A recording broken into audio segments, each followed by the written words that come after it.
শাস্ত্ৰ কথাটো মানে আগতে পাঠ পঢ়িছিলে এতিয়া নপঢ়া হ'ল। আগতে ঘৰত যে মানে সপ্তাহত এদিন মানে মই শাস্ত্ৰ পাঠ কৰোঁ সেইটো কথা কৈ আছা। একো নাই, মানে শাস্ত্ৰ পাঠ কৰিব লাগে, কৰিলে ভাল।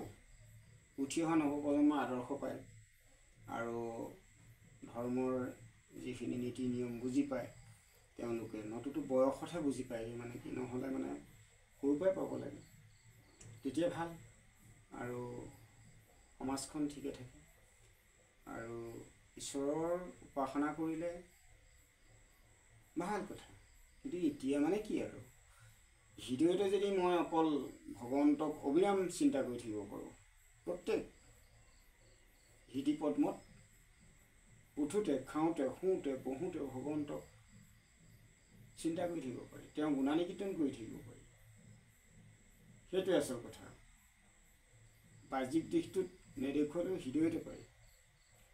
যেনে তোমাক এটা উপমা দিওঁ, হনুমানে জানো বুকু ফালি ভগৱন্তক দেখুৱাই দিয়া নাই যে প্ৰভু ৰামক যে মোৰ শ্ৰীৰাম হৃদয়তে আছে বুলি? আমিতো হনুমান নহয়। আৰু ভকত আৰু বৈষ্ণৱ, ভকতৰ ভাৱনা থাকে, কিছু সাংসাৰিক সমস্যা থাকে, বিভিন্ন ধৰণৰ থাকে ভকতৰ, কিন্তু বৈষ্ণৱৰ নাথাকে। বৈষ্ণৱৰ এক স্থিতি প্ৰজ্ঞত থাকে তেওঁলোক। যেনে বৈষ্ণৱ তুলনা কাক দিব পাৰি? হনুমানক পাৰি, জম্বুবন্তক পাৰি। তেওঁলোকে বাহ্যিকত যেনেকৈ আছে হৃদয়তো তেনেকৈ আছে, আৰু সেইকাৰণে হনুমানে বুকু ফালি দিছে। বুজি পালা? আমি যে কওঁ ভগৱান, ভগৱন্ত বুলি কওঁ, ভগৱান বুলি কওঁ, আমি দেখি থকা ভগৱান আছেই আমাৰ লগত, সাক্ষাৎ আমি দেখি আছোঁ ভগৱান বুলি ক'লে। যেনে পৃথিৱী, আকাশ, বায়ু, পানী, জুই, পঞ্চভৌতিক দেহ। ঠিক তেনেধৰণে ঈশ্বৰটো বেলেগ, ঈশ্বৰ শব্দটো বেলেগ। যেনে চাৰি জাতি আমি বুলি কোৱাৰ লগে লগে তৰু তৃণ লতা পাত হৈ উৰণ বুৰণ গজন ভ্ৰমণ, এই চাৰি জাতি তৰু তৃণ লতাৰ পৰা সমস্ত জীৱ প্ৰাণীত, সমস্ত জীৱ জগতত তৰু তৃণ লতালৈকে ধৰি যিজনে হৃদয়ত সকলোৰ প্ৰতি দয়া আৰু প্ৰেম আছে,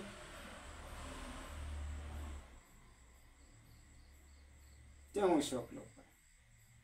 যেনে প্ৰহ্লাদে দেখা পাইছিলে, আমিতো প্ৰহ্লাদ নহয়, প্ৰহ্লাদেতো দেখা পাইছে। এই এনেধৰণে সুধিলা যেতিয়া ক'লোঁ আৰু ঈশ্বৰৰ কথাখিনি, এই গীতাৰ মংগলাচৰণতো আছে। গীতাৰ মংগলাচৰণত এই কথাষাৰ মই অকণমান ধৰা আওৰাই দিব বিচাৰোঁ। হে ৰাম প্ৰথমে নমস্কাৰ কৰোঁ, শৰদিয়া চৰণত ধৰোঁ,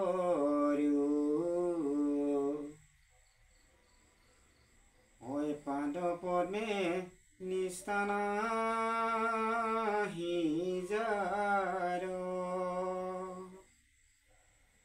কৃষ্ণ পাদ পদ্ম মকৰন্দ প্ৰাণে,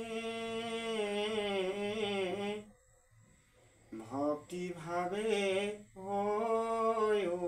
কমন, বাসুদেৱ বুধি সবাকে দেখুৱায়, জ্ঞান বুজিয়াত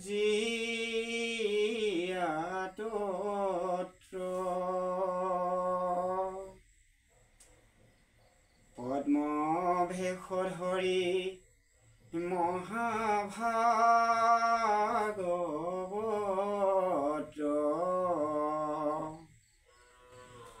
লোকক কৰা নিস্তাৰ, লোকক কৰা নিস্তাৰ, কৃষ্ণ পাদ পদ্মে মকৰন্দ প্ৰাণে ভক্তি ভাৱে কমগ্ন ভক্তি ভাৱে কমগ্ন। এইটো হ'ল গীতাৰ মংগলাচৰণত আছে।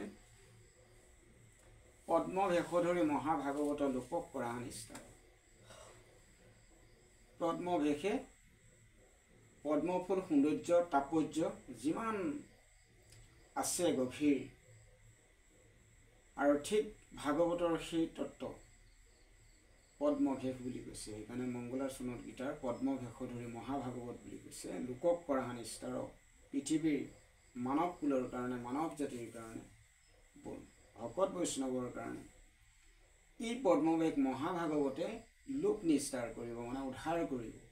আৰু কৃষ্ণ পাদ পদ্মে মকৰন্দ প্ৰাণে ভক্তিভাৱে হৈ কমগ্ন। আচল কথাটো হ'ল কি, হৃদয় পদ্মত ভগৱন্তক যদি অবিৰাম চিন্তাধাৰ কৰি থকা যায়, তেওঁ নিশ্চয় ভগৱন্তৰ গুৰিতে গতি পাব। আৰু সেইটোকে মহাভাৰতত অৰ্জুনক কৈছিল। মহাভাৰতৰ যুদ্ধৰ সময়ত গীতাৰ মূল তত্ত্বকেইটা অৰ্জুনৰ আগত প্ৰভু ভগৱন্তই কৈছে যে মই সমস্ত জগততেই বিৰাজমান হৈ আছোঁ বুলি অৰ্জুনক ক'লে। সপ্তম অধ্যায়ত, অষ্টম অধ্যায়ত কৈ দিলে যে মই ঈশ্বৰ বেলেগ, সেইটোকে কৈছে। যেতিয়া অৰ্জুনৰ সংশয় আহিছিলে তেতিয়াও কৈছিলে যে নৱম অধ্যায়ত সংশয় ছেদ কৰিছে। নৱম অধ্যায়ত কৈ দিলে যে তুমি পিন্ধি থকা বস্ত্ৰ আৰু দেহ একে সংযোগ হয়, একেলগে থাকে, কিন্তু তুমি তুলনামূলকভাৱে সখা বস্ত্ৰযোৰ আৰু দেহটো বেলেগ, কিন্তু একে সংযোগে হৈ থাকে। সেইকাৰণে ঈশ্বৰ আৰু জীৱাত্মা আৰু পৰমাত্মা বেলেগ বেলেগ। জীৱাত্মাৰ লগত হয় পৰমাত্মাৰ জীৱ আত্মা, কিন্তু জীৱাত্মাৰ পৰমাত্মাতে লীন যাব লাগে ভগৱন্ততে। সেই তেনেধৰণে অৰ্জুনক উপমা দিছিল। যেনে লাষ্টত মহাভাৰতৰ যুদ্ধ শেষ কৰাৰ পিছত এই কথাটো, যেনে আমি যে কওঁ ভকত বৈষ্ণৱৰ ভিতৰত শ্ৰেষ্ঠ কেইজনৰ কথা, যে গাংগীৰ মানে গংগাৰ পুত্ৰ, ভগৱন্তৰ ভক্ত, গংগাৰ পুত্ৰ। তেওঁৰ নামটো এনেই পূৰ্বত দেৱব্ৰত, তাৰপিছত তেওঁ ভীষ্ম নাম পাইছিলে। সেই ভীষ্ময়ো ভগৱন্তক আগৰ পৰাই চিনি পাইছিলে, কুৰুক্ষেত্ৰ যুদ্ধ নোহোৱা আগৰ পৰাই চিনি পাইছিলে ঈশ্বৰ বুলি। তেওঁ তেওঁ বিষ্ণু অৱতাৰ বুলি, ঈশ্বৰ বুলি চিনি পাইছিলে। সেই লাষ্টত সেইকাৰণে ভীষ্ম বৈকুণ্ঠৰ পৰাণৰ সময়ত ভীষ্মৰ আৰু এটা নাম আছে, যে সেই নামটো কি জানানে? নাজানে? ভীষ্মৰ আৰু এটা নাম আছে। যেতিয়া ভীষ্ম পৃথিৱী ত্যাগ কৰিবলগীয়া সময়খিনিত শৰসজ্জাত পৰি থাকোঁতে তেতিয়া ভগৱন্ত গৈছিলে, যাওঁতে কৈছিলে, ঈশ্বৰ গৈছে, কৃষ্ণ গৈছিলে, যাওঁতে কৈছিলে, হাত কৰজোৰ কৰি কৈছিলে যে তুমি মোক স্বৰ্গগামীৰ আদেশ দিয়া। তেতিয়া হাত কৰজোৰ কৰিছিলে, ভগৱন্তক কৈছিলে তুমি জ্ঞানৰ সাগৰ বুলি কৈছিলে, ঈশ্বৰক কৈছিলে, কৃষ্ণক কৈছিলে তুমি জ্ঞান সাগৰ। তেতিয়া জ্ঞান সাগৰ বুলি যেতিয়া ভগৱন্তক কৈছিলে, ঈশ্বৰক কৈছিলে, কৃষ্ণক, তেতিয়া কৃষ্ণই কৈছিলে নহয়, তুমি মোক যিটো জ্ঞান সাগৰ নাম দিছা, তাতকৈ ওপৰত তুমি আছা। সেইটোৱে হ'ল তুমি মোতকৈ ওপৰত আছা। বোলে কেনেকৈ প্ৰভু? বোলে কেনেকৈ মানে তুমি অনুভৱ সাগৰ। সেইকাৰণে ভীষ্মৰ আন এটা নাম অনুভৱ সাগৰ। ভীষ্মই শৰসজ্জাত থাকোঁতে অনুভৱ কৰিব পাৰিছিলে, তাৰ আগতেও কৰিছিলে, কিন্তু সেই সময়কণতো কৰিছিলে অনুভৱ যে প্ৰভু ভগৱন্তই স্বয়ং পৃথিৱীলৈ আহি ভূমিভাৰ হৰণ কৰিছে। যিখিনি পাপ, যিখিনি পাপীৰ মানে কাৰুকাৰ্য, অনিয়ম, অশৃংখল, এইবিলাক নিবাৰণ কৰিলে। ভূমিহৰণ কৰিছে, মানে দুষ্টক দমন কৰিছে, শান্তক পালন কৰিছে। সেইকাৰণে গোটেই কথাখিনি অনুভৱ কৰিব ভীষ্মইহে পাৰিছিলে। সেইকাৰণে ভীষ্মৰ আন এটা নাম অনুভৱ সাগৰ। আৰু জ্ঞানসাগৰ বুলি কৃষ্ণক মাতিছিলে ভীষ্মই।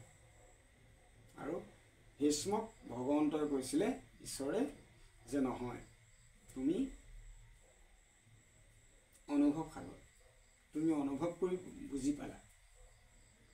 প্ৰত্যেকৰে এটা অনুতপ্ত অনুভৱ হয়, মানুহৰ নৰৰ মাজতো হয় অনুভৱ। যেতিয়া